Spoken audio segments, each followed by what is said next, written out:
जैसा middle east में हम इस वक्त स्थिति देख रहे हैं, जहां लगातार इजराइल जो है वो कई मोर्चों पर जंग लड़ रहा है और इस बात की भी संभावना जताई गई कई डिफेंस एक्सपर्ट की तरफ से कि अगर अफगानिस्तान और पाकिस्तान के बीच फेस टू फेस वॉर होती है तो ये सेंट्रल एशिया का मिडिल ईस्ट मूवमेंट जो है वो हो सकता है। और इन सब के बीच पाकिस्तान की नजदीकियां जिस तरीके से बांग्लादेश से बढ़ रही है और बांग्लादेश के रास्ते वो भारत में जिस तरीके से गतिविधियों को अंजाम देने का ख्वाब पाल रहा है, उसमें ये परिस्थितियां जो हैं वो बहुत चुनौतीपूर्ण पाकिस्तान के लिए आंतरिक तौर पर भी है। ब्रिगेडियर शारदेंदु सर हमारे साथ जुड़ गए।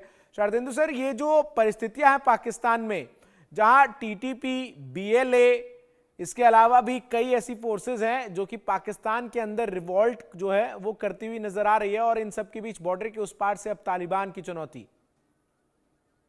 देखिए, पाकिस्तान का आज की डेट में बड़े ही गहन स्थिति में फंसा हुआ है। आंतरिक सुरक्षा का इशू है, तमाम तरीके के फैक्शन हैं जो उभर के सामने आ रहे हैं। तमाम तरीके की टेररिस्ट एक्टिविटी में लगातार इजाफा होता जा रहा है, और जिस तरीके से बीएलए का इशू है वो पाकिस्तान के कंट्रोल के बाहर हो रहा है। और साथ में अब तालिबान का फ्रंट, अब ये तालिबान के फ्रंट पे जो एक्शन चल रहा है उसको पाकिस्तान ने खुद शुरुआत की है।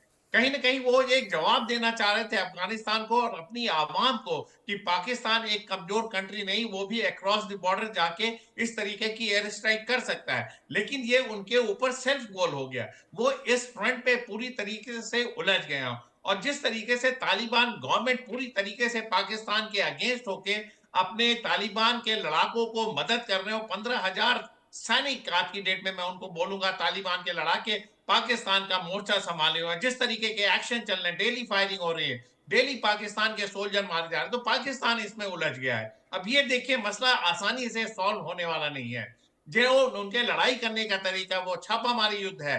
तमाम तरीके के टैंक, एयरक्राफ्ट, आपके जंगी बेड़े, ये सब धरे के धरे रह जाएंगे। लॉन्ग रेंज मिसाइल धरी रह जाएगी, छोटी छोटी टुकड़ियों में हमले होंगे, गांव को ध्वस्त किया जाएगा, मिलिट्री इंस्टॉलेशन तोड़े जाएंगे, तमाम तरीके की जान माल का नुकसान होगा। अब पाकिस्तान फंसता हुआ नजर आ गया है। लेकिन जिस तरीके से नजम सेठी ने बोला है कि वो बांग्लादेश का के तहत इंडिया के लिए एक नया फ्रंट खोलेगा, तो ये पूरी पूरी तरीके से पाकिस्तान की जनमानस का ध्यान भटकाने की कोशिश है। हिंदुस्तान इस परिस्थिति को बहुत अच्छे से समझता है, बहुत डिटेल आकलन कर रखा है, हमने ऑब्जेक्टिव एनालिसिस कर रखा है कि क्या पाकिस्तान इसमें सक्सेसफुल होता हुआ नजर आएगा कि नहीं आएगा। देखिए, बांग्लादेश के चीफ ने भी बोला कि हमें तमाम तरीके के हमारे रिलेशन हिंदुस्तान के साथ रहे हैं, हमारी उनके ऊपर डिपेंडेंसी है, दोनों की डिपेंडेंसी बराबर होनी चाहिए। पॉलिटिकल लीडरशिप अलग बोलती है, मिलिट्री लीडरशिप बांग्लादेश में अलग होती है, तो एक तरीके का डाइवर्जन उनमें डिवीजन है उनके अंदर। तो पाकिस्तान अपने मंसूबों पे नहीं खरा उतरेगा, ना ही सक्सेस पाता हुआ दिख रहा है। अब वो पूरी तरीके से फंस चुका है, बाल्कनाइजेशन की स्टेट में है आज की डेट में। जिस दिन चाहे हिंदुस्तान चाहे बलूचिस्तान को उनसे अलग कर सकता है, जिस दिन हिंदुस्तान चाहे खैबर पख्तूनख्वा और पीओके को उनसे अलग कर सकता है। लेकिन हमारी पॉलिसी ऐसी है नहीं कि हम किसी के इंटरनल मैटर में इंटरफेयर करें। अदरवाइज पाकिस्तान में देखिए, ना तो वहां की पॉलिटिकल लीडरशिप स्ट्रांग है, ना इकोनॉमिक कंडीशन है, आर्मी भी डिवाइडेड है, तमाम तरीके के उनमें उनमें रिसेंटमेंट है, और एक उनका अपोजिशन का लीडर हमें जेल में है, उसके तादा उसके जो सपोर्ट है सड़कों पे आती टाइम टू टाइम। तो पाकिस्तान तो कह ही नहीं सकता कि आज की डेट में वो एक स्टेबल कंट्री है, किसी भी तरीके का वहां गवर्नेंस है। टेररिस्टों पे आपका कंट्रोल नहीं है। टीटीपी का देखिए डायरेक्ट सपोर्ट है तालिबान और टीटीपी का, जिस दिन चाहेंगे मैसिव तरीके से इंटरनल डिस्टर्बेंसेस हो सकते हैं। तो मेरा मानना है कहीं ना कहीं आज की डेट में अगर यही स्थिति बनी रही तो खैबर पख्तूनख्वा और पीओके का इलाका कहीं ऑटोनॉमस स्टेट ना हो जाए। वहां की जो गवर्नमेंट आएगी, लोकल बॉडीज जो होगी, वो पूरी तरीके से पाकिस्तान के गवर्नेंस को डिफाइंस में ना ले ले, पूरी तरीके से उनको डिफाई करेगी और अपना ऑटोनोमस रीजन बना सकती। तो ये सिचुएशन वहां होती चली जा रही, जो कि बहुत खतरनाक स्थिति है पाकिस्तान के लिए। और हमारे लिए देखिए, वेस्टर्न फ्रंट हम हमेशा से सजग रहे हैं। अगर हम हिंदुस्तान चाहे तो अफगानिस्तान की मदद करके पाकिस्तान के टुकड़े कर सकता है, या इंटरनल डिस्टर्बेंसेस ऐसे कर सकता है जिससे कि पाकिस्तान 2 से 3 डिकेड फिर पीछे चला जाएगा। डायरेक्ट युद्ध लड़ने की हिंदुस्तान को जरूरत ही नहीं है। लेकिन कहीं ना कहीं हम चाहते हैं कि हमारा पड़ोसी भी स्टेबल रहे। लेकिन शाहबाज शरीफ को आज की डेट में समझना पड़ेगा वो किस तरीके के बयानात दे रहे हैं, किस तरीके के एक्शन कर रहे हैं। क्यों वो पाकिस्तान आर्मी के हाथ में कठमुल्ला बने घूम रहे हैं? क्यों वो इस तरीके की चीजों को इनिशिएट कर रहे हैं जिससे कि इस रीजन में इनस्टेबिलिटी है? आपको लेसन लेना पड़ेगा मिडिल ईस्ट से, आपको लेसन लेना पड़ेगा तमाम तरीके के युद्ध जो विश्व में चल रहे हैं। ये तरीका आपका गलत है कि आप दूसरे के कंट्री में घुस के एयर स्ट्राइक करें। इसराइल एक डिफरेंट आर्मी है, वहां के रीजन और वहां की जियो पॉलिटिक्स अलग है। आप सेम टेम्पलेट अफगानिस्तान पे नहीं लगा सकते। पाकिस्तान को समझना चाहिए कि अफगानिस्तान के जो तालिबान है आज की डेट में गवर्नेंस में है, गवर्नमेंट दे रहे हैं, एक स्टेबिलिटी इस रीजन में है और तमाम तरीके के डेवलपमेंट और इंफ्रास्ट्रक्चर डेवलप हो रहा है वहां पे। आप इस तरीके से इंप्यूनिटी के साथ वहां एयर स्ट्राइक नहीं कर सकते। और ऐसे समय में जबकि तालिबान गवर्नमेंट बार बार बोलती है कि हम ड्यूरेंट लाइन को मानते ही नहीं है, ये पश्तून का इलाका हमारा है और जितने जो पश्तून है वो सारे के सारे अफगानिस्तान का इलाका है। लिहाजा जो पाकिस्तान जिस इलाके को अपना बोलता है, अफगानिस्तान उसको रिकॉग्नाइज ही नहीं करता है। जब इस तरीके के डिफरेंसेस है, इस तरीके का परसेप्शन है, तो इसके लिए डायलॉग की जरूरत होती है, ना कि एयर स्ट्राइक की। और ऐसे लोगों पे आपने एयर स्ट्राइक की जिसको कि आपने खुद ही ट्रेन किया। तालिबान की आपने पूरी मदद की, तमाम अफगानिस्तान के शरणार्थी आपके पास आए, आपके इस ड्यूरल लाइन के सर ये वेस्टर्न पूरी फ्रंट पे दुनिया हवा जानती तो है तालिबान कि का इस जारी रखा है। तालिबान को पालने पोसने का काम जो है वो पाकिस्तान ने किया है। आज जो तमाम लोग अफगानिस्तान की सत्ता में काबिज है वो कभी पाकिस्तान के प्रमुख शहरों में रहा करते थे। लेकिन सुरेंद्र सर, सवाल यहां ये भी है कि इंडिया इस प्रेजेंट सिचुएशन से किस तरीके से खुद को जो है वो डील करे। इंडिया के लिए क्या अभी जो वेट एंड वॉच की स्थिति इंडिया ने अपना रखी है यही मुफीद है, या फिर और भी कोई विकल्प भारत के पास? ये जो टकराव अगर वाकई होता है पाकिस्तान और तालिबान में तो इसमें नजर आता है आपको? चंदन सर, ये सिचुएशन बहुत बड़ी है। मैं थोड़ा सा इस विषय को खोलना चाहूंगा कि अभी इस समय फिल्म में इंटरवल चल रहा है।